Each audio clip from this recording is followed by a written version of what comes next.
But one of my main things that I realize is unfair is the parking, because, a lot of shippers and receivers, they make deals with the sales at whatever company, to get these loads and stuff. And it's like, that's all they care about. So sometimes, when you get to a shipper or receiver, they may have overnight parking, but then sometimes they don't. And when they don't have overnight parking, you might be only allowed 15 to maybe 30 minutes to be on the property. After that, you got to leave. Emphasis, you got to leave. They don't care if you ran out of time. They don't care if you just super dog dirt tired. That's your problem. And every now and then, if that is the case, some guards, because obviously you're dealing with security guards, when it comes to these places, they might have a heart to say, you know what, I know you can't stay here, but there is maybe a parking that you can park that most truck drivers go to, or maybe you can park, it's this truck stop that might be 2 miles. Like they tell you, because obviously sometimes you're going from state to state, especially if you're a newbie, you don't be knowing locations of where things at. So every now and then you get a cool security guard that will try to help you out. But for the most time, you get some assholes. Like I just came from a spot, and I sat, a lot of times I'll try to test the waters with certain areas, and what might look like it's parking, I'll test it out just to see, and I'll be like, well, this look like parking, but if they knock on my door, then I know I ain't supposed to be here. So I tried to sit at the receiver hoping that, I can at least get about 4 hours of sleep. But before you know it, what do I hear? I'm like, oh man, I can't even get a couple hours in before, because I actually got to pick up from where I just delivered to. So I mean, why can't I just sit there? I'm about to pick up anyway. I just want to, lay down for a little bit. No, you got to go. If you need to pick your trailer up now. Like, all right, man. All right. I heard what you said. Okay, I heard you. Some people get ignorant with you too. And another thing I feel is unfair. I mean, if y'all know that truck drivers, I'm not even going to say y'all, if companies know that truck drivers go through a lot as far as sacrificing time with family, sometimes sacrificing their health, or it's just working really hard, why can't we have more healthy things at truck stops? Like, let me burn it down what I feel like truck drivers should have. First of all, we should have unlimited parking. They need to do something about this parking issue, because you shouldn't have to where, because obviously I'm ballparking it from probably 4 o'clock to about maybe 5 o'clock in the morning. It is hard to find parking. They need to do something about that, especially in the northern states. We should have more parking, since they done put these dumbass ELDs into place. They need to fix that. They need to put more healthy food in these truck stops. And in my opinion, if they could, they need to put some fitness centers in all of the truck stops. Now, TAs are known to have some workout fitness center, but they're not at all of them. But in my opinion, since it's an epidemic of unhealthy truckers, then why can't it be mandatory to where it's just readily available for us to get it at I'd say at least 90% of the truck stops, so that way we have choices out here, even down to counseling. Like, being a truck driver, especially if you're doing it for a long time, just like being in the military, you see some things that you might need to talk about. So I honestly feel like companies should have maybe counselors on hand. So let's just say a truck driver was in a bad accident, and either he saw fatalities, or he was the one that he might have been the person to kill the person, and maybe it wasn't his fault. So even if it was his fault and his CDL got revoked, they still need counseling. So why counseling is not readily available to us as drivers? Because we see a lot of stuff out here, down to us trying to protect ourselves. Some truck drivers might get robbed. Some truck drivers, as a female truck driver, you try to be safe out here. I mean, it's so much. And then not only with the safety part, with the family part, because a lot of people done probably lost their whole family out here.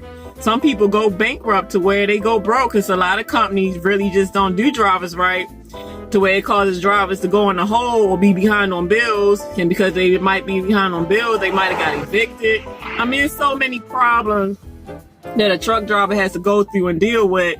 And there's no type of measures at all in place to assist a truck driver. It's like every dog for himself, or every person for himself. That's your problem. To me, I find it to be crazy.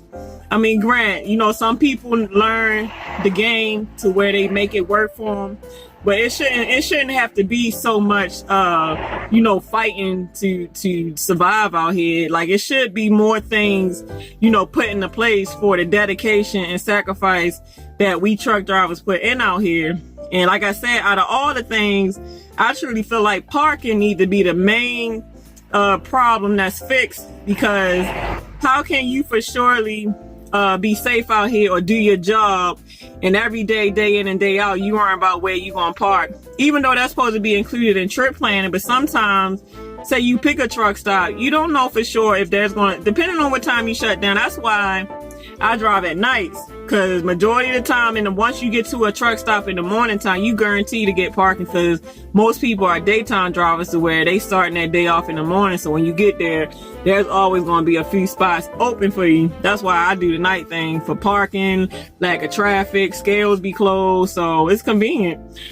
But I mean, these receivers and shippers, they need to be a little bit more understanding when a OTR driver, because obviously they have their locals, but then you got your OTR, the person that's coming from out of town. If I'm coming from out of town, why can't I get at least a couple hours to kind of, get some rest? You just gonna say, get the hell off my property, don't know if I can't drive. What if I can't drive? What, you just gonna get me towed away or something? I mean, it's just so unfair how we get treated. I mean, we're winning when it comes to financial freedom if you learned the game and you doing it right to where you making money. But, other than that benefit, we need to get the respect and get treated right. Then even down to four-wheelers, how they might look as. I mean, y'all four-wheelers, y'all really don't, when I say four-wheelers, I mean people that are not truck drivers, that drive just regular cars. Y'all don't know what we go through out here day to day.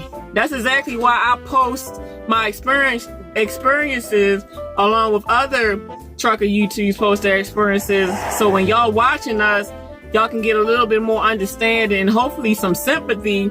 Okay, dang, let me stop being so hard on these truckers, because they go through a lot just to give us our stuff. Because like I said, from your t-shirt to your bandanas to your weave, this had to get delivered somehow. And most likely somebody like me, myself, driving, we had to sacrifice our whole day. Like, I mean, I done been out here for almost 2 weeks now, delivering y'all stuff.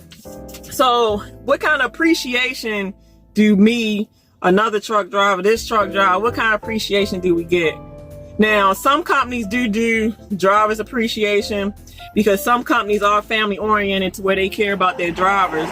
But I can really say that it's probably a small percentage of companies that care about their drivers. Majority companies just care about the bottom line dollar. They can give two craps about a driver. They just want to know that driver is making them money, and that's the main thing they focus on. So, I mean, like I said, smaller companies care about their drivers to where it's family oriented.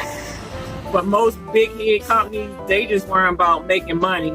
Get them, make money. So, I mean, y'all seen your truck drivers, y'all put y'all 2 cents in it, because I know y'all gotta have something to say. Don't y'all get tired of not being able to find parking, or every time you turn around, you go on the truck stops, you can't find one vegetable, especially if you're a vegan or something like that. Or for people that might like to work out, you gotta hunt down fitness centers that maybe can, if that there go to parking again. Even if you is at a Planet Fitness or a YMCA, you gotta hope that the facility even got space to fit your big rig. So even down to it just boils down to parking is a problem, a huge problem. It's not fair. It's so not fair. Like, they need to make parking for us. Even down to some states, like me, I'm from Maryland. I have the hardest time finding parking when I go home. When sometimes I dread going home because I know the parking is going to be a bitch to try to find. So it gets crazy out here, but you learn to deal with it. But if enough of us truck drivers stood up to make a change, like make a change in ELDs, because I feel like some of the rules in the ELDs is bogus. Like, one of the things I don't like, why is my time still ticking down? Like if your 14-hour clock catches up with your 11-hour clock, your time ticks down. Like, say I got to a shipper or receiver and I put myself on off duty, the time don't stop. It ticks and ticks until now you just out of time. So that need to be changed. Like, I feel like the 30-minute break need to be taken off, even down to the 70-hour clock. Like, they need to take the 70-hour clock off. So, I mean, I feel like you should have 11 hours every day, no matter what. And of course, the 10-hour break need to stay, because you do need to at least get between 8 and 10 hours of sleep. So that's right. All that other stuff, man, I just feel like it's just a control game. The government just want to see what he can do to control us and keep tabs on how much money you can make. But, you know, I'm sure everybody got their own opinion, but that's just mine. So I just figured I'd get that off my chest, because sometimes it makes you mad, especially when you've been driving all night and you get there and you just want at least an hour. Just give me an hour, man. And then you got an ignorant, this is a yard jockey, and you got an ignorant yard jockey, like, you need to get your truck and you need to move it now. All right, motherfucker, who you talking to? All right, I'm about to move. All right, okay, I heard you. What the fuck? What you gonna do? All right. Yeah, I'm telling you, man, anger control, I'm gonna make a video about that too. Anger management, or it ain't even worth it, man. It ain't even worth it. So yes, you gotta learn how to just, as long as nobody put their hands on you, just gotta kind of learn how to just go in one ear out the other. If that's the rules, then you gotta follow the rules and do what you gotta do. So, you know, it is what it is until, you know, enough of us come together and make a change. But if we don't come together and make a change, we gonna always go through this at the end of the day. So, all right, y'all, let me try to lay down for a little teeny bit, and I'll be getting back with y'all in a little bit.